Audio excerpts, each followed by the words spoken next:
eh, baik. Malam ini kita akan membahas dengan tema hal yang sebenarnya cukup umum, cukup lumrah kita dengar sehari-hari, ataupun juga dalam apa namanya eh, bidang psikologi sendiri juga ini adalah hal yang cukup esensi ya, esensi pembahasannya ya ini tentang emosi ya, emosi. Oke, nah kenapa saya mengangkat emosi ya karena memang pertama kita butuh hal ini, pengetahuan tentang ini untuk bisa mengukur gitu ya, atau juga setidaknya bukan mengukur lah ya, lebih ke sedikit memaknai ya, memaknai tentang apa yang kita tulis nantinya, terus juga apa sih sebenarnya makna dari hal-hal yang terkait dengan apa yang kita tulis di jurnal-jurnal kita. Nah, nanti setelah ini apa pertemuan selanjutnya kita akan membahas tentang grafologi ya. Grafologi itu yang akhirnya memaknai dari tulisan-tulisan itu dan basisnya sebenarnya adalah dari materi yang akan kita sampaikan di malam ini. Oke, kita akan membahas tentang emosi ya. Tapi sebelum ke sana emosi, teman-teman jangan salah kaprah ya terkait tentang emosi, walaupun mungkin ini secara umum bahasanya agak apa namanya punya konotasi yang beragam ya, bukan beragam. Setidaknya ada dua hal ya. Jadi emosi dalam konteks psikologi ada juga emosi dalam konteks awam gitu. Kalau misalkan dalam perbincangan dialog kita sehari-hari kadang ada yang mengatakan kemarahan itu eh, bahasa lainnya itu emosi. Ya, jadi kalau misalnya ada orang yang meledak-ledak gitu ya, eh, kok kamu emosi sih gitu. Nah, kalimat itu menandakan bahwa orang yang meledak-ledak itu dikatakan sedang marah gitu ya. Nah, itu dikatakan orang yang sedang emosi. Sebenarnya tidak salah ya. Secara umum marah juga adalah bagian dari emosi. Tapi kalau dalam konteks psikologi, emosi itu bisa lebih luas ya. Tidak hanya marah, ada bahagia, gitu ya, ada sedih. Nah, itu juga termasuk dalam konteks emosi. Jadi emosi itu bukan hanya sekedar marah, tapi eh, ada beberapa hal yang bisa kita katakan sebagai emosi. Dan kita akan bahas emosi itu apa saja itu di malam hari ini. Oke, saya akan share screen terlebih dahulu. Oke. Dan tadi ya, kalau misalkan ada yang kurang difahami atau kurang dimengerti, ya langsung saja ya bertanya. Hmm,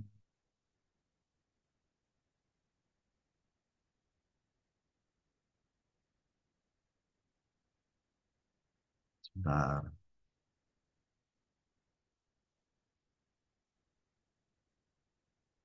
saya pengen share-nya kayak gini deh, biar ada.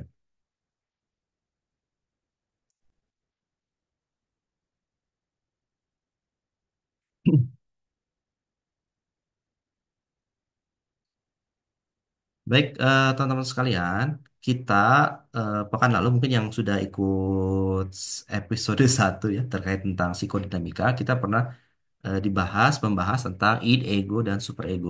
Bagi yang mungkin baru mendengar malam ini saya sampaikan sekilasnya, id, ego, dan superego. Jadi menurut psikodinamika atau bahasa lain juga ada psikoanalisa, ya, salah satu mazhab psikologi yang cukup populer ya. Ini ada satu teori tentang kepribadian kita ya, kepribadian dari eh sebentar, kok begitu?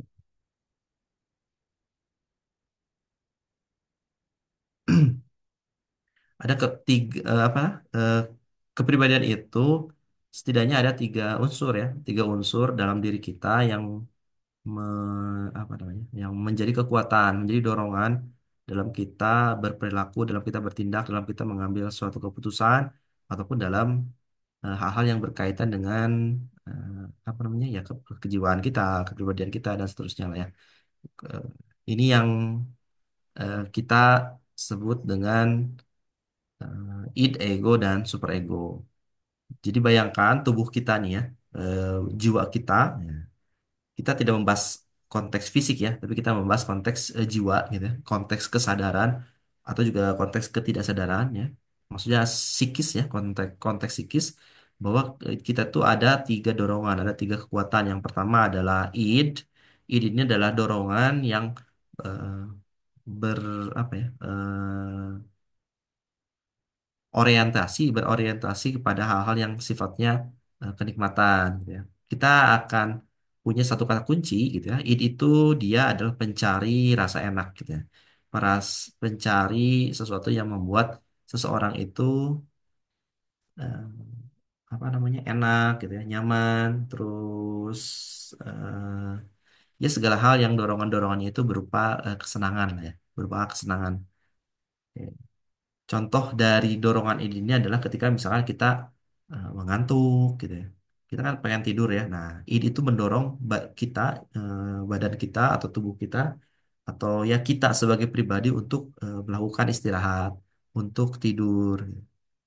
Ada semacamnya atau misalkan ada dorongan lapar ya. Nah lapar itu juga adalah dorongan dari id ya dimana ketika misalkan kita lapar nah id akan meminta kita untuk eh, apa namanya menutup eh, mencari ya mendorong agar badan kita bisa terpenuhi rasa laparnya dengan makan ya atau juga beberapa hal ya mohon maaf misalkan bagi manusia dewasa ada yang namanya dorongan hasrat ya seksual dan semacamnya itu juga merupakan dorongan dari id.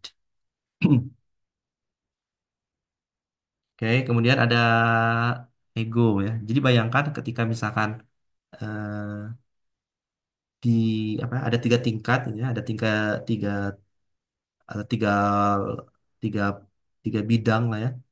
Di situ ada id, nah di satunya lagi ada ego. Ego ini adalah hal-hal yang berhadapan dengan realitas kita, ya. Dan saya mengambil satu kata kunci bahwa ego itu adalah dia menginginkan, dia mendorong sesuatu yang sifatnya estetika, gitu. Ataupun juga sifatnya adalah kalau dalam satu kata itu eh, bagus ya. Jadi kalau misalkan id itu berkait dengan enak, nah ego itu berkaitan dengan hal-hal yang bagus. Ya. Bagaimana cara kita berpakaian, bagaimana cara kita berpenampilan, bagaimana kita bertutur kata, bagaimana kita apa namanya berinteraksi dengan orang lain. Nah, ego lah yang bermain peran di dalam eh, apa kita berhadapan dengan realita kita. Ya, ketika saya misalkan bicara seperti ini, nah, sebenarnya ini adalah gaya ego saya yang berbicara. Ya. Karena kalau saya mengikuti id, ya, rasa enak, saya nggak akan ngadain webinar ini. Kenapa? Ya, ini udah malam, udah capek, ya, mending kita tidur. Atau mungkin teman-teman juga ya, ketika mengikuti id-nya, ya, kenikmatannya, rasa enaknya, saya pikir, ya ngapain juga kita ikut-ikutan nih kayak gini, gitu misalkan ya.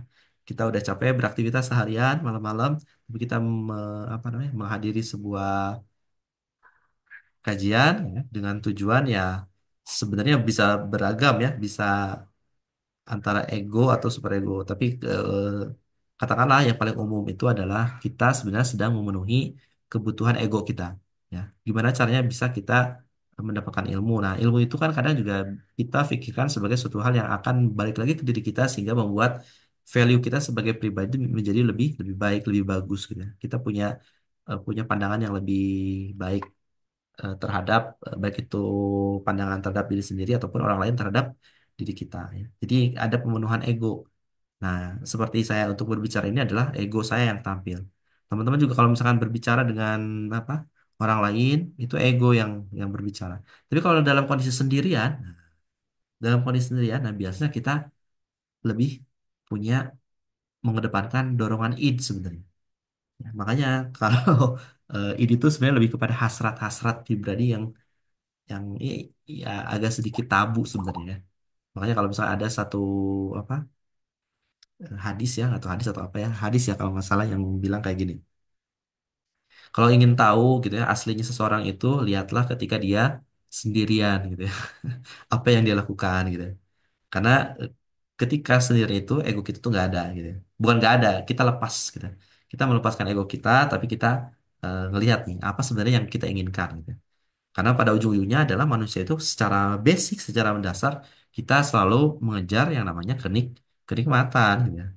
Kita ingin rasa enak, kayak gitu. Tapi ya gitu, karena pada akhirnya di kita adalah makhluk yang sosial, makhluk yang memang berinteraksi dengan orang lain, nah, kita menghadapi realita-realita yang sebenarnya tidak serta-merta bahwa kehidupan itu harus enak terus gitu, harus nikmat terus, enggak ya. Kadang kita harus menutup kenikmatan atau kedorongan-dorongan keinginan kita dengan penampilan yang kita tekan, dengan ego yang muncul gitu sehingga kita bisa dipandang bagus, baik gitu kan oleh lingkungan kita. Oke, itu bedanya id dengan ego. Mohon maaf kalau misalkan agak sedikit membingungkan, ya nggak apa-apa. Nanti kita bahas lagi ya. Silakan pokoknya sampaikan saja di chat ya kalau misalkan agak bingung. Yang ketiga ada superego. Nah, superego itu sebenarnya masih bagian pribadi kita, cuman dia bertumbuh, berkembang setelah kita terjun ke dunia masyarakat atau ke lingkungan sosial kita. Ya, karena apa? Superego itu adalah hal-hal yang berkaitan dengan nilai-nilai kebenaran dalam diri kita. Oke. Kalau misalkan id itu enak, gitu kan, ego itu bagus, maka super ego itu membawa yang namanya benar. Kita akan dituntut untuk bertutur apa namanya, ya berperilaku dengan benar, mengeluarkan emosi-emosi kita dengan benar. Karena apa? Karena kita tahu bahwa di masyarakat atau di mana kita hidup, ya, ada idealisme-idealisme yang tidak boleh kita eh, apa namanya labrak ya. Ada norma-norma, ada nilai-nilai agama misalkan ya, atau ada aturan-aturan masyarakat yang dimana itu membentuk kepribadian kita. Di sini mungkin akan sedikit kita bercampur dengan yang namanya kebudayaan, gitu. Ada yang namanya ya aturan norma yang berlaku di masyarakat kita. Ya. Jadi tadi misalkan id pengennya enak, gitu kan. Tapi misalkan ego pengennya bagus. Ketika misalkan ego eh, apa pinginnya yang bagus-bagus. Nah, tapi misalkan eh, yang bagus itu bisa jadi terbentur dengan aturan masyarakat. Misalkan kamu boleh pakai baju yang bagus, tapi kalau misalkan itu bertentangan dengan nilai masyarakat, nah itulah yang namanya super ego. Jadi kepribadian kita yang ketiga yang lain akan memberikan debat tuh ya ke si ego. Jangan pakai baju yang itu. Atau misalkan jangan kamu eh, berbicara seperti itu karena itu suatu hal yang tidak sopan, suatu hal yang tidak beradab dan lain semacamnya. Makanya ada dorongan enak, ada dorongan bagus, ada dorongan benar.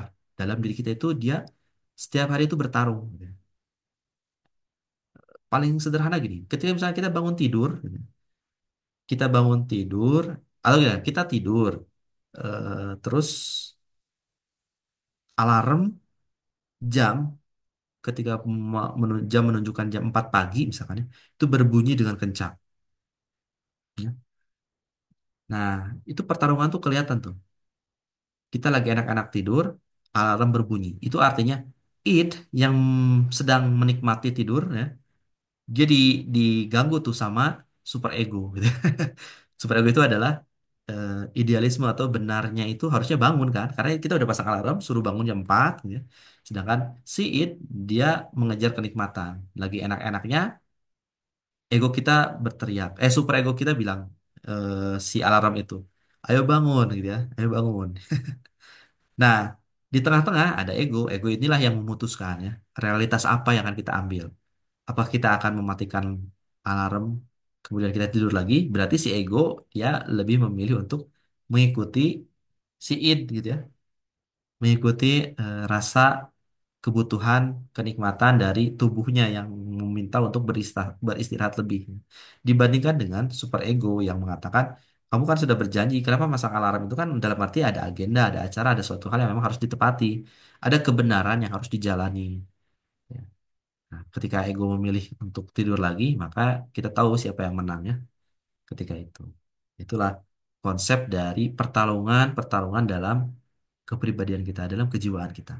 Ya, ada id, super ego, dan ego. Ego itu mungkin lebih di tengah ya, karena dia tuh yang langsung berhadapan dengan realitas, yang langsung berhadapan dengan si super ego ini kadang ya. Tapi di belakang ego ada id gitu, ada yang mendorong. Gitu. Oke, mudah-mudahan ini tidak membingungkan ya. Ini adalah materi kita yang kemarin tentang id, ego, super ego. Tapi sekarang kita akan membahas tentang oke, the psychology of emotion. Nah, di psychology of emotion ini sebenarnya adalah saya ngambil judul buku dari tulisannya David J. Lieberman, ya. Yang kalau misalkan teman-teman belakangan ke Gramedia atau ke toko-toko buku, bukunya sudah ada ya, The Psychology of Emotion. Secara garis besar, teorinya apa dasarnya ya sama gitu, tapi secara spesifik, secara khusus, ini yang akan saya sampaikan itu memang tidak mengacu ke buku tersebut. Jadi agak sedikit berbeda. Oke, di dalam psikologi emosi itu seperti apa?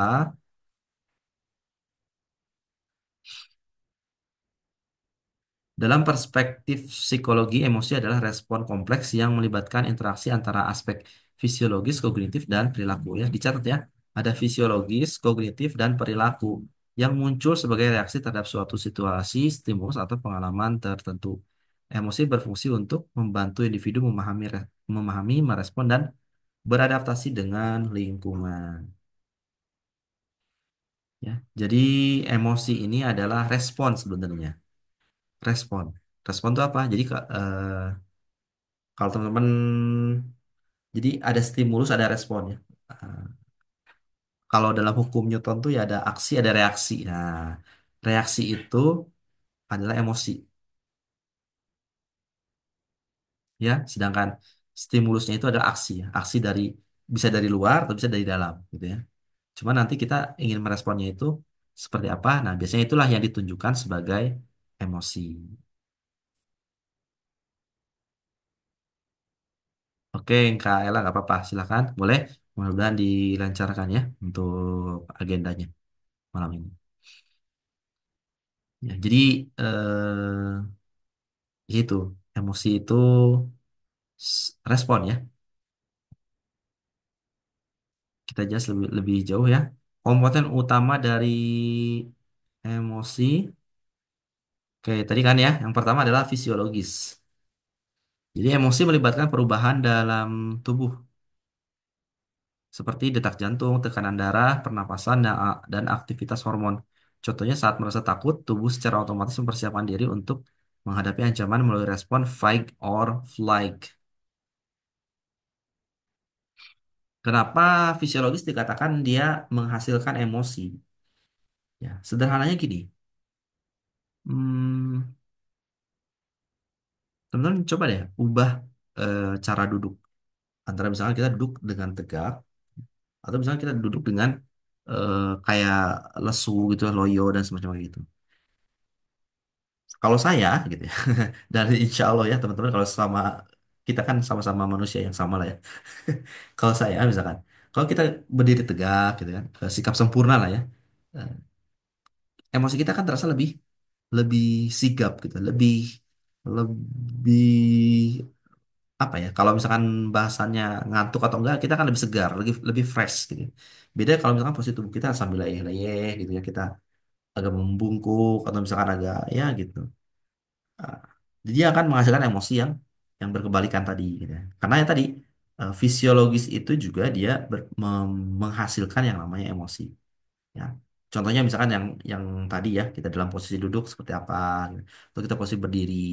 Atau tadi kalaupun kita misalkan lagi capek gitu ya, dibandingkan kita lagi fresh gitu ya, itu kan kelihatan banget nih. Kita kan ngelihat seseorang itu emosinya itu lagi stabil atau enggak itu ngelihat dari kondisi fisiologisnya, kondisi fisiknya.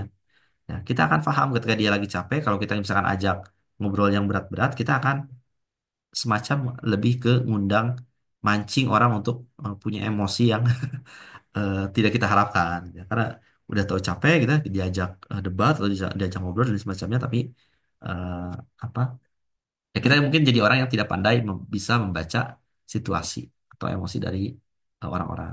Ya, ini tentang contoh bahwa emosi juga dihasilkan oleh komponen yang namanya fisiologis. Kalau misalkan ini yang dicatat di sini adalah ada detak jantung, ya, ada tekanan darah, ada pernafasan dan aktivitas hormon. Kalau misalkan orang lagi marah gitu, ya, makanya kenapa misalkan oh coba sabar-sabar terus atur pernapasannya, bisa tarik nafas dalam-dalam. Untuk apa? Ya untuk bisa kita lebih mengontrol emosinya. Karena tadi setidaknya emosi itu bisa diatur, dikontrol dari komponen fisiknya, komponen fisiologisnya, kayak gitu. Oke, untuk komponen ini mungkin lebih paham lah ya. Gampang lah, insya Allah. Yang kedua adalah komponen kognitif. Kognitif itu apa? Kognitif itu semacam alam pikiran ya, semacam ya gimana manusia berpikir ya, berpikir tentang banyak hal lah ya, atau misalkan memberi makna, menafsirkan ya. Jadi ini mencakup bagaimana seorang menafsirkan atau memberi makna pada suatu situasi. Misalkan perasaan bahagia bisa muncul saat seorang menganggap suatu peristiwa sebagai pencapaian hal yang menguntungkan.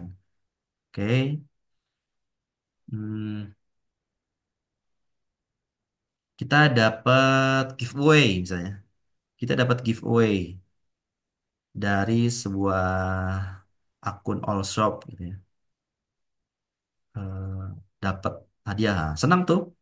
Kenapa? Karena kita memberi makna gitu ya. Kita ngasih makna. Kita berpikir bahwa giveaway itu kita mendapat hadiah ya. Hadiahnya itu ya sesuatu yang bermakna gitu tentunya ya. Bahwa itu misalkan uang ataupun baju atau misalkan mobil gitu ya. Atau apa tiket liburan dan lain semacamnya. Dengan kenapa? Karena pikiran kita yang berperan di situ. Ya, pikiran kita yang berperan di situ. Kita akan memberi makna dari apa yang kita dapat. Ya, sehingga ini menteorikan bahwa emosi juga muncul secara komponen kognitif ya, dari komponen kognitif ya, dari komponen di mana kita memberikan nilai, memberikan value ya terhadap suatu kejadian ya, atau suatu pencapaian, suatu peristiwa. Dan ini bisa dibayangkan ya, ya kita juga bisa mengubah emosi seseorang itu dari eh, kognitifnya. Jadi nggak mesti dari fisik. Kalau tadi dari fisik misalkan untuk mengubah emosi seseorang agar apa namanya senang gitu ya. Nah, kita akan ngasih saran. Oke, tarik nafas gitu ya, perlahan. Jadi atur ritme pernapasannya dan insya Allah dia punya emosi yang lebih stabil, lebih tenang, lebih lebih bahagia, lebih nyaman lah kayak gitu. Atau misalkan kita mau bikin orang, nah ini ya, mohon maaf ini bukan ngajarin. Kita mau bikin orang apa namanya bersedih, gitu, apa punya hal yang buruk, ya. Secara fisik misalkan ya duduknya di apa ya, di tempat yang tidak nyaman gitu ya, di tempat yang kotor atau suatu hal yang tidak membuat dia merasa eh, enak nyaman gitu. Nah itu juga kita mengkonstruksi sesuatu hal atau seseorang itu agar punya emosi yang tidak baik misalkannya. Nah tapi selain fisik, nah kita juga ada kognitifnya. Kognitifnya adalah misalkan tadi kasih suatu hal yang memang menurut dia bermakna, yaitu hadiah misalkan ya, komponen-komponen yang menurut dia itu ada bervalue. Tapi untuk misalkan kebalikannya, kita bikin orang kecewa, sedih, apa namanya, merasa tidak bahagia, ya kita ambil maknanya gitu. Kita ambil makna dari orang lain, ya. Ini hanya contoh ya. Kita ambil makna dari orang lain, ya. Yang paling sederhana misalkan, kamu dapat giveaway ini menang gitu, hadiah dari dari kita gitu ya. Lalu kasih voucher liburan ke Bali misalnya seminggu, dia bahagia. Gimana caranya untuk buat dia sedih? Ya, ya udah kita tarik lagi, nggak jadi gitu. Ini ternyata bukan giveaway yang pemenangnya bukan bukan kamu gitu ya. Atau misalkan suatu hal yang tadinya menurut dia punya makna kita ambil, dia akan otomatis emosinya berubah.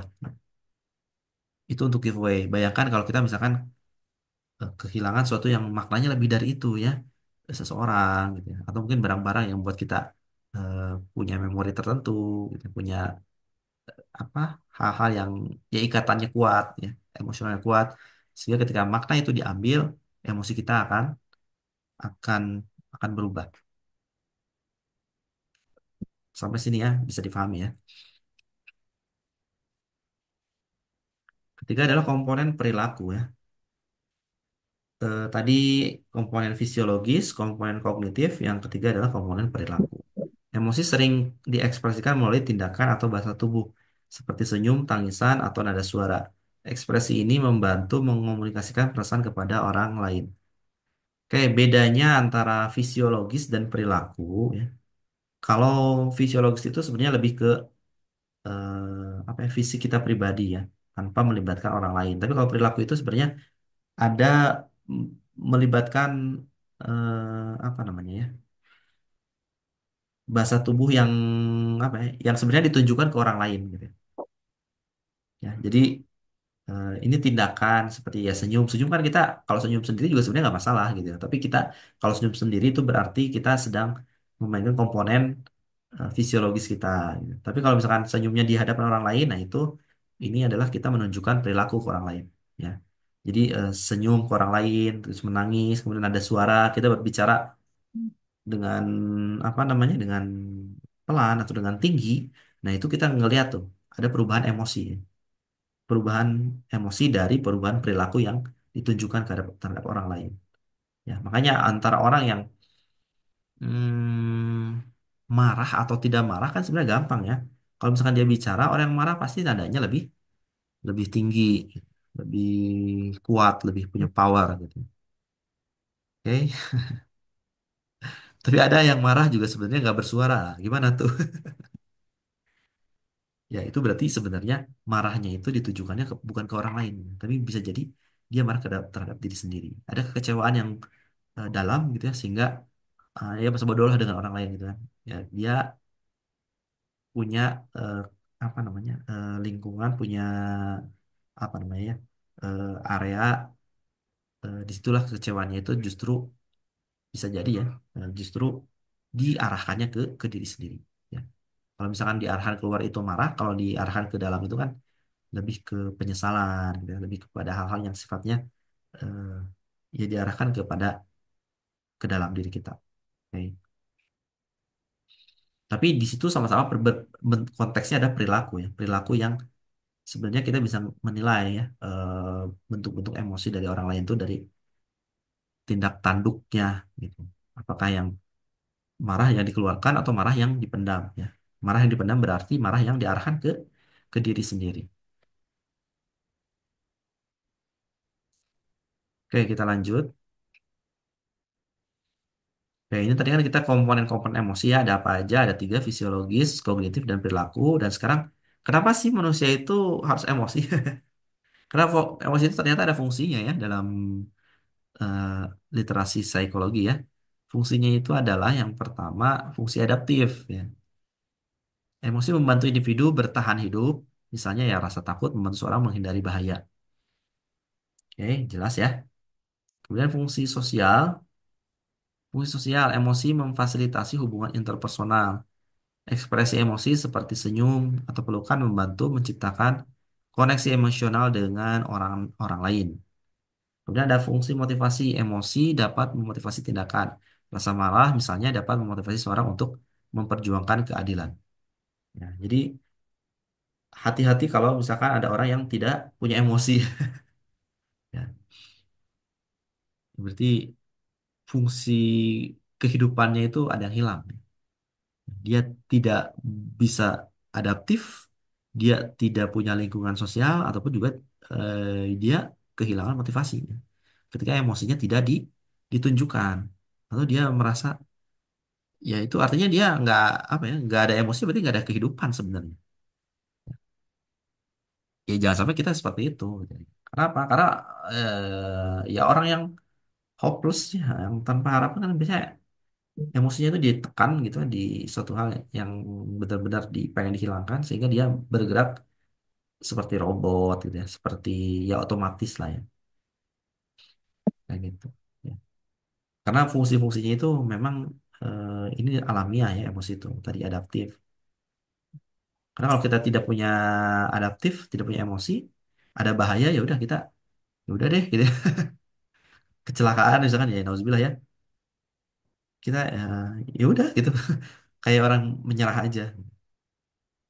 Dia tidak beradaptif dengan kondisi lingkungannya. Atau mungkin fungsi sosialnya. Ada orang yang ngajak salaman gitu, dia cuek gitu. Itu berarti ada sesuatu yang salah gitu. Orang tersenyum pada kita, kitanya biasa aja, datar gitu, ya. Watados gitu, ya, wajah tanpa dosa. Itu artinya ada yang salah ya. Dalam secara fungsi emosinya itu ada yang salah ketika orang tidak pandai bersosialisasi, gitu. Tidak pandai membentuk sebuah lingkungan sosial. Oke, itu berarti ada tanda-tanda ya fungsi emosinya yang terganggu. Itu ya itu fungsi motivasi tadi ya, ya ini jelas ya. Orang misalkan terhina gitu ya di pekerjaannya, itu malah jadi motivasi. Tapi itu ini bentuk kalau kemarin itu apa istilahnya, sublimasi ya. Jadi mengganti apa namanya, perasaan yang tidak nyaman kita menjadi suatu hal yang positif gitu. Tapi itu jadi motivasi gitu ya. Kita marah, tapi kita akan buktikan bahwa marah kita itu jadi bahan bakar untuk lebih lebih baik lagi. Oke, itu adalah fungsi motivasi. Selanjutnya jenis-jenis motivasi. Nah, ini ya. Jadi kalau misalkan,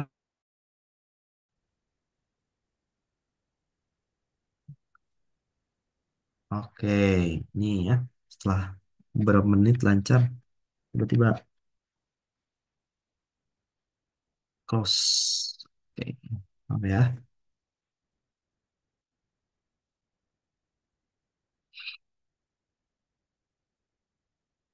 Sip ya, kita lanjutkan. Tadi ya, kalau misalkan emosi dalam apa ya, di masyarakat awam biasanya dia cenderung diasosiasikan sebagai marah. Wah.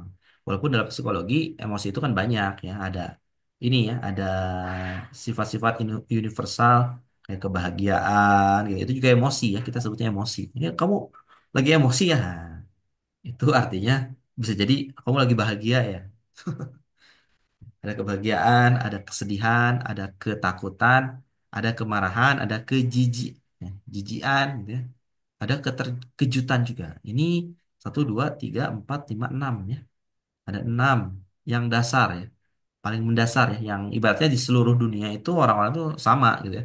Ada bahagia, ada sedih, ada takut, ada marah, ada jijik, ada terkejut. Namun emosi juga dapat berkembang menjadi emosi yang kompleks seperti rasa bersalah, ya. Jadi dari kesedihan itu berkembang gitu ya, jadi rasa bersalah. Atau dari kebahagiaan berkembang lagi jadi rasa bangga. Ya, atau apalagi dari kemarahan berkembang jadi iri hati atau dengki atau dendam ya, semacam itulah. Ya, ini adalah sebenarnya lebih kompleks ya, kita bisa apa namanya? Ya, karena apa? Karena bisa jadi eh, apa? Kayak iri hati itu adalah ya apa namanya? Ya bisa jadi gangguan mental juga gitu ya. Untuk beberapa hal ya, kayak gitu. Ini dan dasarnya itu bisa bisa sangat kompleks ya, sangat sangat kompleks apa yang menjadi penyebabnya ataupun juga yang apa yang ditunjukkan di sebagai perilaku dari seorang yang punya apa ya, ya konteks misalkan iri hati, bangga dan rasa bersalah. Oke, karena itu tadi ya. Nah, ini dipengaruhi oleh budaya dan pengalaman individu. Jadi banyak orang yang eh, apa ya, menurut kita itu bagus gitu ya, membanggakan, tapi mungkin bagi budaya yang lain itu biasa aja. Karena itu ada banyak apa namanya behind yang melatar belakangnya itu bisa beragam. Oke, ini tadi jenis emosi, kemudian kita lanjut ke perspektif teoretis. Oke, ini mungkin agak sedikit akademis ya bahasannya malam ini. Gak apa-apa. Oke, jadi ini adalah terkait dengan hal-hal apa saja yang sebenarnya bisa menyebabkan kita mengeluarkan emosi ya. Jadi yang pertama adalah teori dari James Lang ya. Itu teorinya emosi adalah hasil dari perubahan fisiologis dalam tubuh. Kita merasa emosi setelah tubuh kita merespons situasi tertentu. Contoh, ketika kamu melihat seekor anjing galak berlari ke arahmu, jantungmu berdetak cepat, tubuhmu gemetar, dan kamu mulai berkeringat. Lalu kamu menafsirkan respon ini sebagai rasa takut, ya. Jadi, saya merasa takut karena saya gemetar. Jadi, Kita tahu bahwa kita sedang mengeluarkan emosi ketika misalkan emosi yang berubah ya. Jantung kita berdetak kencang gitu ya. Tubuh kita gemeteran gitu ya. Keringat keluar. Nah, itu artinya ada emosi. Emosinya itu tapi dipicu oleh perubahan fisiologis. Seperti tadi ya teori yang pertama, komponen fisiologis. Ya, nah ini tuh yang James Lang itu menguatkan ya tentang eh, perubahan fisiologis. Oke, nah ini diangkat oleh teori James Lang. Ya, perubahan fisiologis. Jadi kalau kita bisa ngelihat orang yang keringetan, orang yang gemeteran, orang yang jantungnya berdetak dengan cepat, nah kita bisa nih tafsirkan, kamu lagi takut ya, oke? Ini kita sedang sedikit membaca emosi orang ya. Ya. Orang gemeteran ya berarti sedang ketakutan. Oke, kita bisa lihat dari fisiologisnya. Yang kedua adalah teori Cannon-Bard. Mohon maaf ya kalau saya sedikit salah baca-bacanya. Inti teorinya adalah emosi dan respon fisiologis terjadi secara bersamaan, bukan berurutan. Contohnya, saat melihat anjing galak mendekat, kamu merasa takut dan tubuhmu bereaksi, jantungmu berdegup, gemetar pada saat yang sama. Jadi emosi dan perubahan tubuh terjadi simultan. Oke, kita mundur dulu. Kalau ini teori James Lang itu dia ngelihat dulu ada perubahan fisiologis, baru takut gitu ya. Baru kita mengeluarkan emosi, baru kita ketakutan. Tapi kalau menurut teori Cannon-Bard, ini sebenarnya simultan gitu ya. Fisiologisnya berubah, tapi sebenarnya rasa takutnya juga itu beriringan gitu. Jadi berbarengan ya. Jadi entah itu emosi yang menghasilkan fisiologis yang berubah atau fisiologis yang berubah menghasilkan sebuah emosi. Nah, ini hal yang diangkat menurut teori Canon Bard. Oke, bisa dipahami ya bedanya antara teori satu dengan teori dua. Kita masuk ke teori ketiga, ini teori Schachter-Singer atau two factor teori. Teori ini menyatakan bahwa emosi muncul dari kombinasi respon fisiologis dan interpretasi kognitif terhadap situasi. Nah, ini ada kalau dari Schachter-Singer ini ada muncul kognitif gitu ya. Jadi nggak hanya fisiologis tapi kognitifnya juga ikutan. Kayak contohnya gini, kamu berada di taman dan jantungmu berdegup kencang. Udah deg-degan ya, deg-deg. Jika kamu melihat seekor anjing galak, kamu menafsirkan bahwa detak jantungmu adalah rasa takut. Tetapi jika kamu sedang berlari untuk berolahraga, kamu mungkin mengartikan detak jantung itu sebagai energi atau semangat. Jadi emosi bergantung pada konteks situasi. Nah, kalau dari Shafter Singer itu nggak selamanya gitu, nggak semua hal yang berkaitan dengan perubahan fisiologis itu, misalnya tadi jantung berdetak itu bukan berarti semuanya takut gitu. Atau tadi gemeteran itu nggak semuanya adalah ketakutan. Kita harus melihat interpretasi situasinya dulu. Kita harus nilai, baru kita menentukan sebenarnya dia takut atau justru lagi semangat. Itu karena menjadi suatu hal emosi yang berbeda. Oke. Jadi Shafter Singer ini memasukkan interpretasi kognitif ya dalam membaca emosi. Oke. Oke, dengan tiga teori ini gimana? Udah paham ya? Mudah-mudahan tidak apa ya? Tidak membingungkan ya bagi teman-teman semua.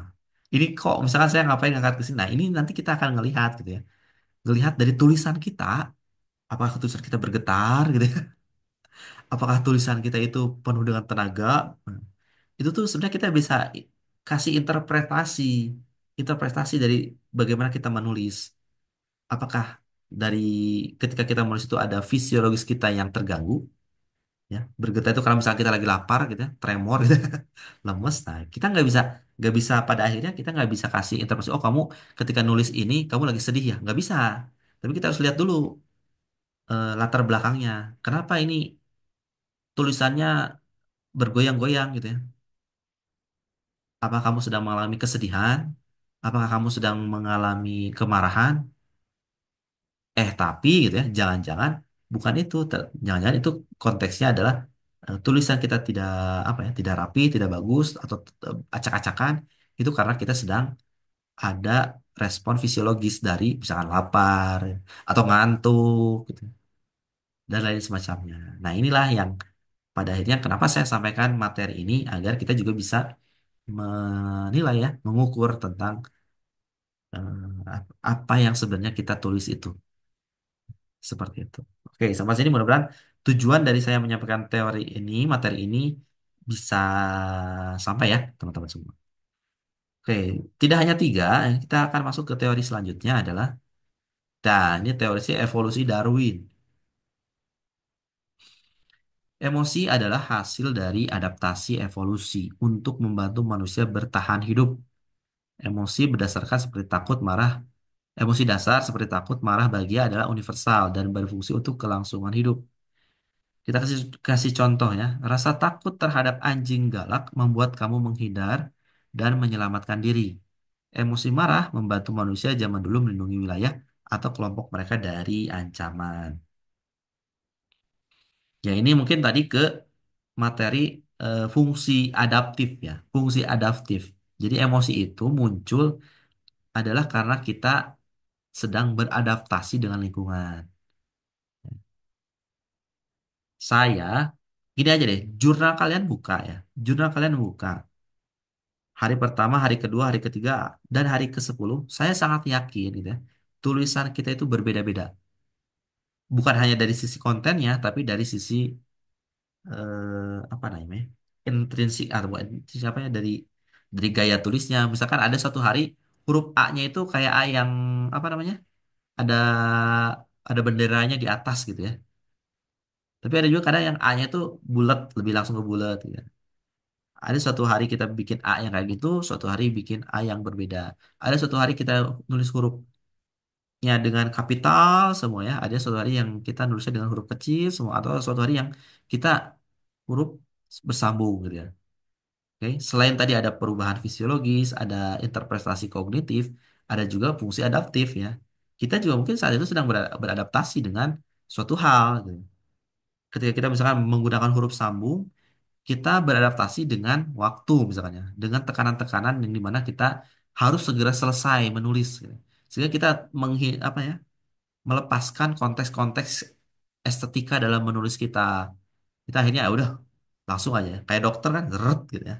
Mungkin dia lebih ke pokoknya langsung gitu ya, nggak terlalu berlama-lama seperti itu. Nah, ini fungsi eh, yang menurut teori evolusi Darwin ya, adaptif ya, adaptasi evolusi.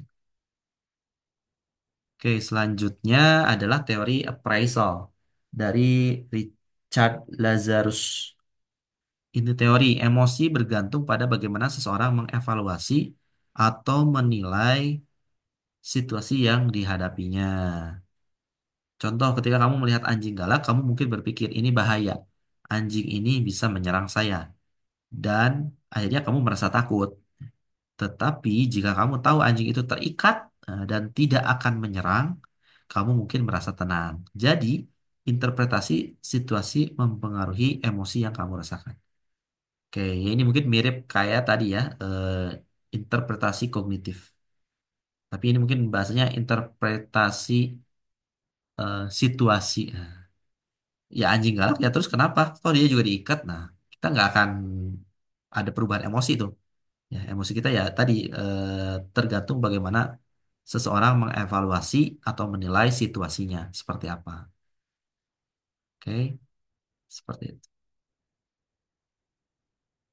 Keenam, teori ekspresi wajah facial feedback hypothesis. Ini teorinya adalah ekspresi wajah dapat memengaruhi emosi yang dirasakan.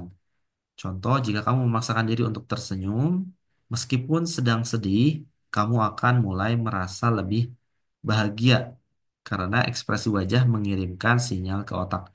Jadi emosi dipengaruhi oleh tindakan fisik seperti ekspresi wajah. Kalau ini mungkin lebih khusus kepada ekspresi wajah ya, ekspresi wajah.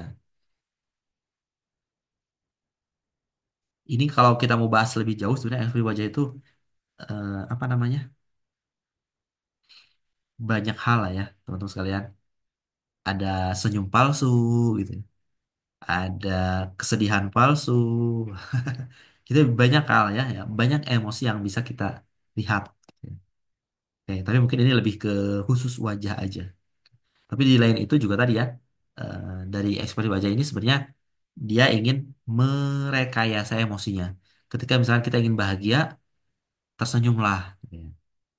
Ketika kita ingin bersedih, gampang ya, turunkan sudut bibir ke bawah gitu ya. Coba rasakan di hati kita gitu ya. Jadi kalau senyum itu misalkan melengkung ke atas, nah ini kalau sedih itu kan melengkung ke bawah bibirnya, ya, senyumnya. Saya sangat yakin itu ada perubahan emosi dalam perasaan kita. Oke, ini langsung saya kebut ya. Kesimpulannya, setiap teori mencoba menjelaskan bagaimana emosi terbentuk dan mengapa kita merasakannya. Ya, jadi, mengapa emosi terbentuk dan bagaimana kita bisa merasakannya. Nah, inilah yang jadi cikal bakal ya, tes-tes alat psikologi yang terutama yang berkaitan dengan ya misalkan tadi ya ada tes tulis gitu ya. Kita lihat gitu, oh dia menulis ketika kondisi emosinya A, ketika kondisinya B, kondisinya C, itu kita bisa mengukur. Ya. Contoh di atas menunjukkan bahwa pendekatan terhadap emosi dapat bervariasi dari fisiologis, kognitif, hingga evolusi. Kamu bisa memilih perspektif yang sesuai untuk memahami pengalaman emosional dalam berbagai situasi. Ya,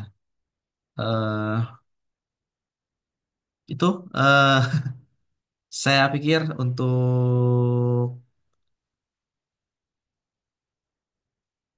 materi kita di malam ini ya, sobat sahabat semua ya di 30 hari journaling kita membahas tentang the psychology of emotion ya. Kita bahas tuntas walaupun ini dalam saya padatkan ya. Karena tadi pada akhirnya bagaimana kita bisa melihat secara objektif ya, entah itu diri kita ataupun orang lain yang berhadapan dengan kita, kita harus menilai emosinya itu men, apa ya, menyiratkan ya, menyiratkan sesuatu hal di belakangnya. Apakah itu perubahan dari sedih ke senang gitu ya, atau dari senang ke sedih, ke marah, atau ke rasa jijik, dari ke rasa apa tadi? Banyak hal ya. Ada enam ya yang dasar ya. Takut, gitu ya, terkejut. Ya. Ini yang harus kita bisa pahami. Dalam konteks kita 30 hari journaling ini juga, ketika kita melakukan jurnal, apa sih sebenarnya yang ingin kita sampaikan ya? Apakah itu kebahagiaan? Apakah itu kesedihan, ketakutan, kemarahan, rasa jijik, keterkejutan? Ya. Emosi inilah yang harus kita benar-benar kita keluarkan sebenarnya dalam journaling untuk kesehatan mental ya. Kalau journaling untuk keseharian, it's okay gitu ya. Teman-teman mau mengarang bebas juga nggak masalah. Tapi untuk journaling, tapi dalam konteks untuk kesehatan mental, maka hal-hal inilah yang harus kita dengan jujur sampaikan dalam tulisan-tulisan kita. Apakah kita bahagia? Tulis dalam gratitude journaling ya. Apa kita sedih? Ya, stream of consciousness gitu misalnya. Ketakutan juga ya, silakan tulis. Kemarahan, tulis. Kejijian kita terhadap suatu hal, tulis. Ya. Traumatik kita, kemudian keterkejutan kita, atau apapun yang berkaitan dengan emosional kita, tulis. Ya. Tapi ya, meskipun ya, meskipun kalaupun tidak kita tulis secara letterlek gitu ya, kita bahagia, kita sedih dan ya apapun itu ketakutan, percayalah gitu ya. Dalam tulisan kita itu ada tanda-tanda dari emosi kita. Ya, ada kebocoran-kebocoran emosi yang sebenarnya bisa kita baca. Nah, ini mungkin materinya adalah materi kalau misalkan teman-teman jadi seorang eh, apa namanya terapis gitu ya, konselor psikologi gitu.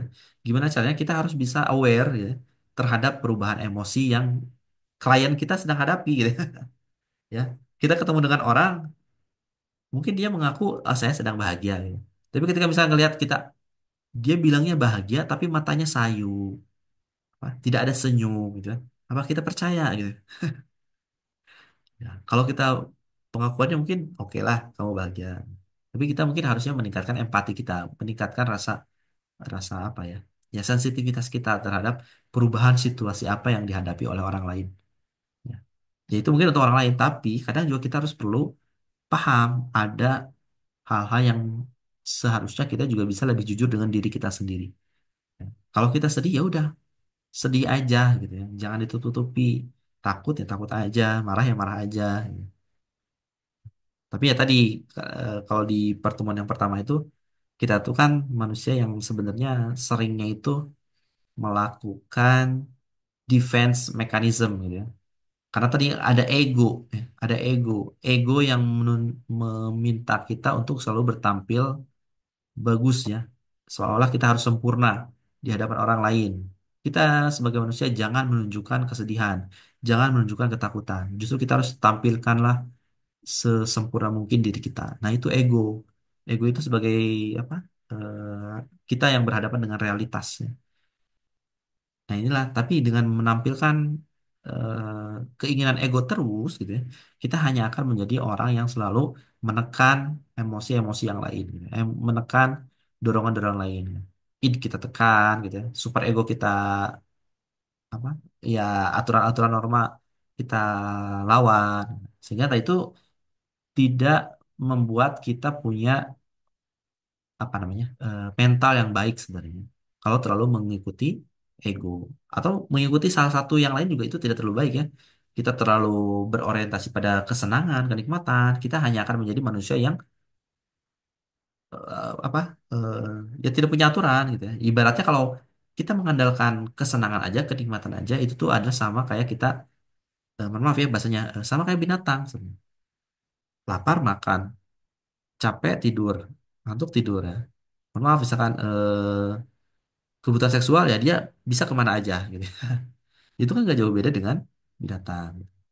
Tapi kalau kita terlalu ego juga gitu ya, mengedepankan ego yang selalu ingin tampil sempurna, tampil bagus di hadapan orang lain, nah kita sebenarnya sedang mengikis eh, jati diri kita gitu. Kita harus ya kehilangan jati diri kita harus selalu apa ya tadi ya orang-orang yang social climber gitu ya. Dia sebenarnya nggak punya kemampuan gitu, tapi dia memaksakan diri ya dengan kehidupan yang mewah, gitu, dengan kehidupan yang elit, tapi ya mungkin sebenarnya dia tidak punya ke kekuatan untuk ke arah sana. Itu terlalu mengedepankan ego, ya. Dan akhirnya mungkin orang-orang bilangnya "Ah, kamu terlalu egosentris gitu ya, atau egois dan semacam. Nah, ini juga kalau misalkan kita terlalu ke apa ya mengikuti super ego gitu ya. Sebenarnya mungkin yang paling aman ya dalam kehidupan kita itu kita ikuti aja super ego kita. Kenapa? Karena dia mengacu hal yang pada hal yang benar, gitu. Jadi ketika misalkan ada hal yang tidak benar, kita akan menjadi orang yang penuh dengan seseorang yang heroik gitu ya, membela kebenaran, membasmi kejahatan. Ya. Tapi gitu, kalaupun juga kita terlalu condong untuk selalu mengikuti ego, ya kita akan menjadi orang yang sangat kaku sebenarnya. Kita tidak menerima hal-hal yang sifatnya terlalu ya kita menjadi kemanusiaan kita menjadi agak sedikit eh, berbeda lah ya.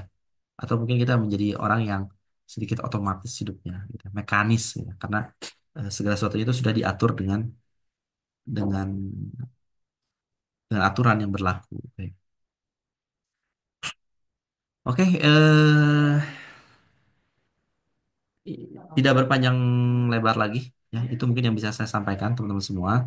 Eh, Silakan kalau misalnya ada yang mau disampaikan atau ada yang mau ditanyakan, saya terbuka ya untuk kita diskusi Tapi kalaupun tidak ada ya sudah ya kita bisa lebih istirahat dengan cepatnya untuk di malam ini. Gimana ada yang mau dibahas? Nanti materinya saya share seperti biasa ke grup ya. Siapa tahu itu jadi bahan materi untuk teman-teman semua. Oke, ada Kalia yang angkat tangan. Silakan Kalia. Ya, Assalamualaikum warahmatullahi wabarakatuh. Kang Aan, Waalaikumsalam. gimana Mangga. kabarnya sehat? Alhamdulillah luar biasa. Iya, sebenarnya sih kendala ya, agak sedikit terkendalanya di komitmen sebenarnya. Mm-mm. Itu lagi ya, artinya ketika menjaga komitmen itu lebih susahnya lagi, karena kan harusnya kita berbagi teman ya. Mungkin karena ya beberapa kondisi kelelahan dan lain-lain lah, akhirnya jadi nggak agak beberapa hari itu miss gitu. Cuman sayang gini, kalau dapat di dalam grup tuh kayaknya update-nya terus gitu. Jadi bisa ngukur juga kan, udah hari keberapa gitu kan. Mm-mm. Jadi update-nya kurang kurang berjalan gitu kan. Mm-mm. Masalah sampai mentok baru di hari ke-14 gitu kan. Sekarang Mm-mm. jadi gak ngeblank juga, udah hari keberapa sekarang gitu. Jadi kalau dapet sih gitu, jadi ada update. Atau mungkin pakai ini kali, pakai Google Drive. Jadi nanti peserta bisa ngisi sendiri gitu, dia sudah hari keberapa gitu. Biasanya gitu ya, Siap, kalau siap, saya siap. ada di salah satu kelas bawah gitu ya, pakai Google Drive. Jadi kita ngisi udah hari keberapa dan centang gitu. Tapi ya nggak tahu sih teknisnya apa cocok apa enggak ya dengan program kita gitu. Oh, alam. Ya, itu aja sih sedikit Siap. curhat dan usulan. Ya, terima Betul, kasih. betul, betul. Ya, betul. Ya, memang betul. Jadi ada beberapa hal yang secara teknis sebenarnya kita juga agak apa ya inkonsisten ya dengan program ini. Ya, alhamdulillah memang terlepas dari itu juga saya sangat apresiasi ya beberapa orang yang apa ya masih continue gitu ya. Terlepas juga dari kita yang apa ya remindernya agak kurang ketat juga ya, kurang kurang ketat juga. Tapi ya ini memang ya baik lagi kita sebenarnya dimudahkan ya dengan zaman sekarang yang punya banyak fasilitas, punya hal-hal yang sistemnya lebih apa ya, lebih memudahkan ya. Ya, hal itu jadi masukan ya yang lebih baik ya untuk kita ke depannya karena memang apa ya dinamika lah ya dinamika berorganisasi ya ketika memang ada satu orang misalkan yang lagi semangat orang lainnya turun gitu ada yang lagi ya sisi lain yang lagi semangat ya atau ketika semuanya lagi turun-turun semuanya motivasinya atau yang semuanya lagi bagus-bagus semuanya. Dan ya kita menghadapi beberapa hal yang ibaratnya memang tidak hanya dari diri kita gitu ya motivasi itu. Kita misalkan kita kadang ya tadi rasa malas itu muncul gitu ada rasa mood gitu kalau tadi misalkan siapa Kak Reisa ya mood gitu ya atau dan lain semacamnya gitu tapi kadang juga kita sebagai personal sudah punya komitmen yang bagus nih ya ternyata eksternal kita yang tidak memungkinkan gitu. Ada libur panjang misalkan ada liburan ke dan akhirnya wah gitulah ya ya memang inilah gitu ya yang pada akhirnya kita paham eh, apa ya untuk jadi sempurna itu kayak nggak mungkin ya dalam kehidupan itu kita tuh jadi semacam eh, di apa ya kita kalau terlalu banyak makanya gini kalau misalkan menulis kita ingin langsung sempurna ingin bagus gitu ya kita tuh hanya akan menemukan kegagalan gitu kalau kita pengen tampil sempurna kita pasti adalah sebuah kegagalan gitu. Maka yang metode yang paling baik ada sebenarnya kalau perang Sudamanya ada doanya itu adalah Allahumma paksakan gitu. Jadi ya Allah paksakan, ya Allah paksakan gitu ya. Nah inilah yang memang jadi tantangan sih sebenarnya bagi kita semua ya. Dan ya terima kasih masukannya. Insya Allah nanti itu jadi apa ya? Apa ya? Ya jadi ya kita akan masuk ke program selanjutnya mungkin yang lebih lebih baik lagi ya. Oh ya dan ala kuliner juga walaupun nanti kita sudah 30 hari ya, saya akan terus meneruskan ya bagi teman-teman yang misalkan mau lanjut ke 30 hari sesi selanjutnya. Ayo misalkan dari kita panitia siapkan gitu ya untuk tadi ya dengan metode yang lebih lebih apa ya lebih lebih baik lagi lah ke depan. Oke, itu barang kali ya. Terima kasih. Oke, ada Ibu Nur ya, yang Iya, resen. Kang An. Ya, Mangga, mangga. Assalamualaikum. Ya, Waalaikumsalam.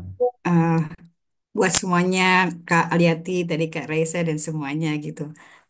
Saya termasuk salah satu yang apa ya, terseok-seok, tersandung-sandung gitu dengan mengerjakan journaling karena baru pertama kali gitu ya.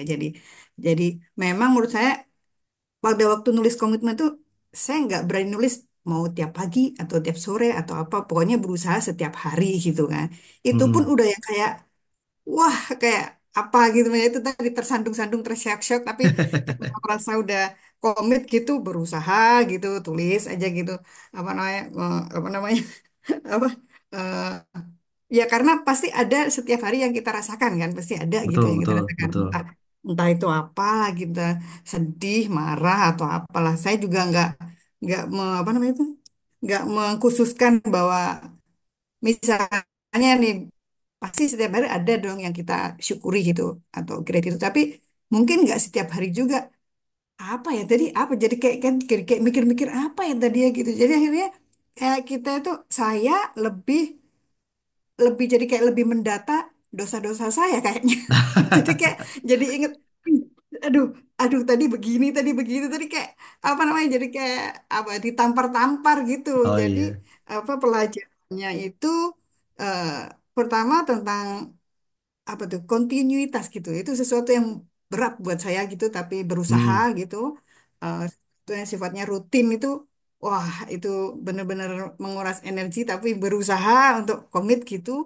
Sama ya itu akhirnya dengan menulis itu jadi kayak, ih ternyata masih banyak dosa ya, yang maksudnya ya bukan dosa yang gimana gitu ya, tapi maksudnya masih banyak salah gitu yang kayak masih banyak hal yang perlu diperbaiki di samping banyak hal-hal yang perlu disyukuri gitu. Jadi artinya eh, memang tadi setuju dengan apa beratnya komitmen tadi itu memang sampai itu tadi bukan tersandung lagi terjungkel-jungkel gitu maksudnya untuk Hmm. melakukan tulisan yang tadinya mungkin pertama rapi ke terakhir-terakhir udah kayak ini nulis apa kayak tulisannya itu udah kayak bahasa Jawanya ceker remes gitu cakar ayam gitu yang udah nggak rapi banget gitu tapi ya sudah lah pokoknya aku tulis apa namanya apa yang dirasakan gitu kayak tapi nggak ada apa nggak ada struktur misalnya ini apa yang itu senang apa nggak yang penting nulis gitu aja deh pokoknya Jadi, apa karena nggak ngerti gitu ini apa ya apa ya gitu apa gitu belum belum esensinya belum kayak belum nemu gitu yang nemu itu tadi wah ini daftar kesalahan nih kayaknya nih Daftar. ada yang kurang yang perlu diperbaiki gitu selain ada yang disyukuri ya. Anyway pokoknya bermanfaat lah gitu saya Alhamdulillah. merasa bahwa sesuatu yang kita lakukan itu nggak akan ada yang sia-sia kan gitu apalagi sebuah journaling yang udah memang secara apa secara ilmu secara apa sudah dikenal bahwa ini tuh sangat bermanfaat gitu walaupun kita satu persatu belum ketemu nih gimana ini gitu apa namanya titiknya gitu tapi apa dengan berusaha saya yakin nanti kita ketemu deh tuh Bu Aliat nggak tahu tuh gimana caranya kita hajar aja nih badan kita sama pikiran kita untuk ketemu apa nih sebenarnya gitu yang ada dalam journaling itu dengan semua kekurangan dan kelebihannya kita gitu yang pasti saya itu tadi terseok-seok saya terus terang aja tapi ya enjoy lah gitu Dinikmati amin ya.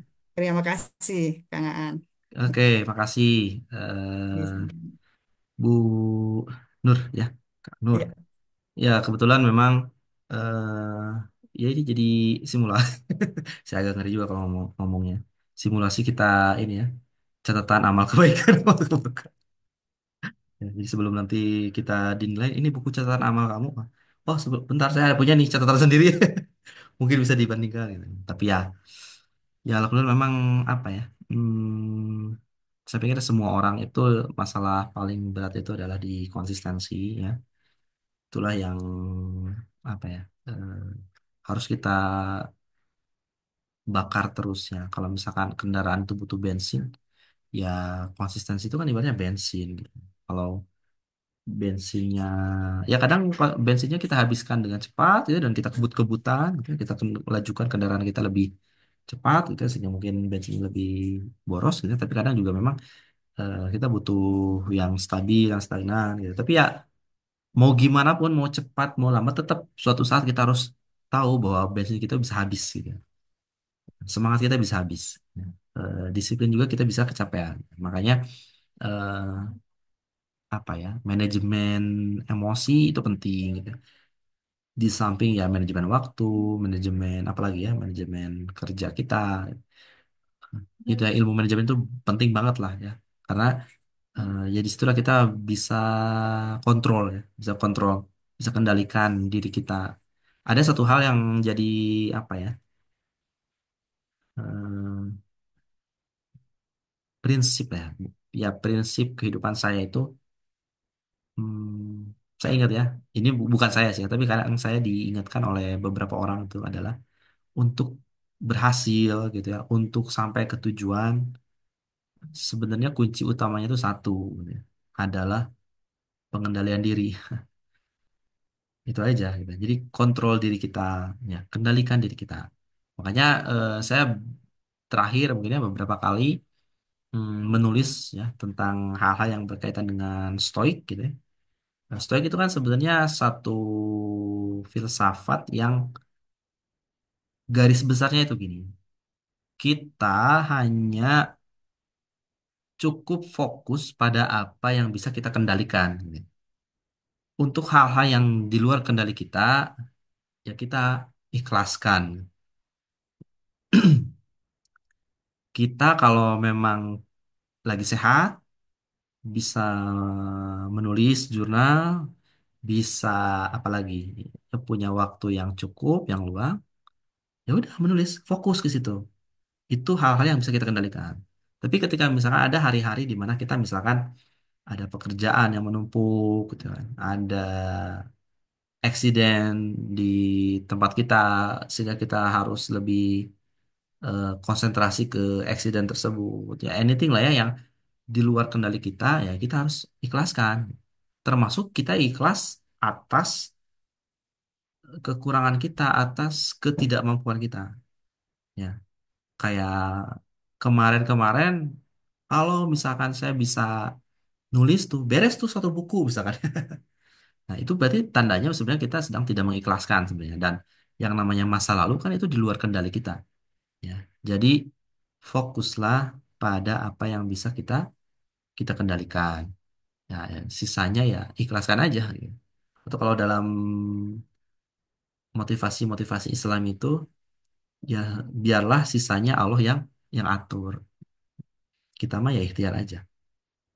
Ya, kurang lebih itu sih ya. Apa namanya? Ya tadi ya, prinsip atau bukan prinsip lah ya. eh, Value yang sedang saya coba coba apa ya? Coba jalani. Karena memang kit- orang yang mohon maaf ya, orang yang sakit mental ya, orang yang punya kecemasan, orang yang depresi atau ya anything lah ya, hal-hal yang terkait dengan sakit-sakit secara psikologis gitu, itu mereka disibukkan oleh hal-hal yang di luar kendalinya, tentang masa lalu gitu, ya, tentang pekerjaan yang sudah hilang, tentang orang-orang yang sudah meninggalkan kita, ya. Terlalu konsentrasi ke hal-hal tersebut, itulah yang membuat kita ya sakit gitu ya. Kita menjadi sakit secara psikologis.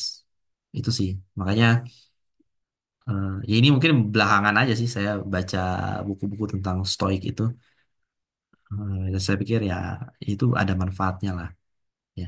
Karena juga di sisi lain sebagai seorang muslim juga kadang diingatkannya tentang tadi ya, ya mungkin kita sudah ditakdirkan terhadap suatu hal gitu. Tapi kalau misalkan kita berserah pada takdir aja tanpa punya ikhtiar juga sebenarnya itu kan suatu hal yang salah ya, salah kaprah lah kita memahami yang namanya takdir. Ya. Oke, ini saya bukan maksud membahas eh, jadi kajian filsafat atau apa. Gaya ini lebih ke ya saya sharing aja, sharing beberapa hal yang memang terjadi lah ya di sekitar saya gitu. Termasuk juga mungkin yang ada di saya membaca baik di grup-grup yang mungkin yang saya kelola. Gitu. Oke, jadi teman-teman sekalian fokuslah pada apa yang bisa dikendalikan oleh teman-teman semua. Oke. Siap, itu Kak Nur ya atau Ibu Nur. Terima kasih. Ada lagi yang mau Sama-sama. berpendapat? Kita sudah 21.30 ya. Alhamdulillah.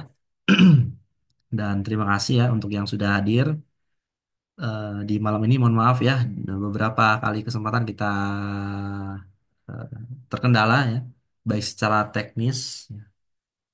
Nah, itulah yang tidak bisa kita kendalikan. Dan kalau kita terus kepikiran gitu, ah kemarin juga nggak jadi gitu ya. Misalkan, jangan-jangan hari ini nggak jadi juga. Nah, itu berarti kita ya walau ya, ya mungkin ya butuh butuh butuh belajar lagi ya untuk apa namanya pengendalian diri kita. Jadi kalau kita termasuk orang yang optimis ya udah optimis aja. Kita termasuk orang yang percaya dengan kekuatan pikiran bahwa kita akan sampai pada tujuan kita ya. Ayo terus aja berjuang. Ada satu apa tadi ya tadi pagi itu saya kan share itu ya tulisan di blog. Ada salah satu penulis tuh komentar itu kayak gini. Hmm, saya lupa ya. Sebentar. Intinya, saya kalau nggak salah di grup 6 tadi.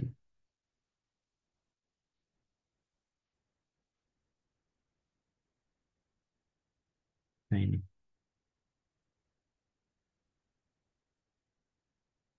Oh ya, ini. eh Intinya gini.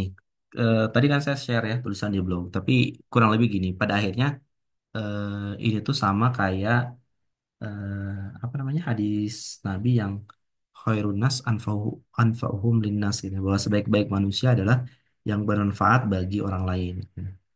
Itu yang pertama. Terus juga pada akhirnya juga si yang kasih respon komentar ke saya itu ya dia bilang kalau saya itu hanya cuman bisa ikhtiar gitu kan dalam kehidupan. Walaupun misalkan untuk nulis masih bolong-bolong gitu. Ya jangan nulis lah ya. Untuk kegiatan-kegiatan lain juga mungkin konsistensi masih agak sedikit sulit ya. Untuk istiqomah itu berat. Tapi pada akhirnya saya punya kesimpulan kayak gini. Saya juga ngambil dari redaksi dari sebuah hadis kalau nggak salah ya. Jadi ketika misalkan besok kita tahu bahwa besok itu adalah hari kiamat dan kita ingin menanam kurma di hari ini, maka kalau kata Nabi ya sudah tanam saja gitu ya. Meskipun kita tahu besok itu hari kiamat, kita punya satu apa namanya biji kurma yang akan kita tanam aja. Oke, ini bukan masalah kita tahu masa depan yang apa namanya yang gelap gitu ya atau yang pada akhirnya membuat kita apa namanya loh besok mau kiamat kok ngapain kamu misalkan nanam pohon gitu ya nanam kurma gitu ini bukan masalah itu tapi kita tahu bahwa kita sedang ada di ranah ikhtiar sebenarnya bukan di ranah hasil ya mungkin hasil akhirnya pada akhirnya kita hanya apa kita tahu bahwa kita dinilai dari amal-amal kita dari ikhtiar-ikhtiar kita bukan dari suatu hal yang sebenarnya ya kita mau berhasil atau enggak juga sebenarnya itu mah ya bukan urusan kita gitu bukan kita yang menentukan tapi eh, apa ya setiap usaha yang kita upayakan lah itu yang akan membuat ya kita jadi lebih apa ya lebih jadi pribadi yang lebih baik lah dibandingkan hanya sekedar apa ya, pesimis gitu ya, eh, atau tidak melakukan apapun. Oke, itulah ya. Saya jadi ngelatur kemana-mana nih. Tapi mudah-mudahan jadi manfaat lah ya buat teman-teman semua di malam ini. Terima kasih. Kita juga sudah 21.30 nih ya. Sebelum nanti lebih larut malam lagi. Saya pikir ini di pertemuan kita ini kita cukupkan sekian. Sampai ketemu lagi nanti di pertemuan selanjutnya. Saya pikir di pekan ini nanti akan dalam waktu dekat kita akan ketemu lagi. Karena memang tadi ya ada beberapa program yang sebenarnya harus kita selesaikan. Tapi ya ini juga mengambil tadi kutipan bahwa ayo kita bereskan, kita tuntaskan dengan atau apa namanya adanya apa ya lingkungan yang mensupport kita gitu ya, atau panitia yang mengingatkan. Nah, saya harapkan teman-teman bisa ayo gitu ya fighting gitu ya, fighting spirit untuk tetap bersemangat kita tuntaskan apa yang memang sudah kita mulai seperti itu. Baik. Saya pikir tidak ada lagi ya tambahan ya. Saya cuma sekian karena juga sudah 21.35. Terima kasih untuk yang sudah hadir. Ada Kak Aliati, Kak Vivi, Kak Roul, ada Kak Reza, Kak Nur, Kak Tati, dan Kak Singgi ya. Mudah-mudahan ya sama-sama Kak Tati ya. Sampai ketemu lagi nanti kita di Zoom meeting selanjutnya. Saya cukupkan sekian. Terima kasih. Tutup dengan hamdalah. Alhamdulillahirrahmanirrahim. Subhanakallahumma wa bihamdika asyhadu an la ilaha illa anta astaghfiruka wa atubu ilaik. Assalamualaikum warahmatullahi wabarakatuh. Terima kasih. Hatur nuhun. Waalaikumsalam.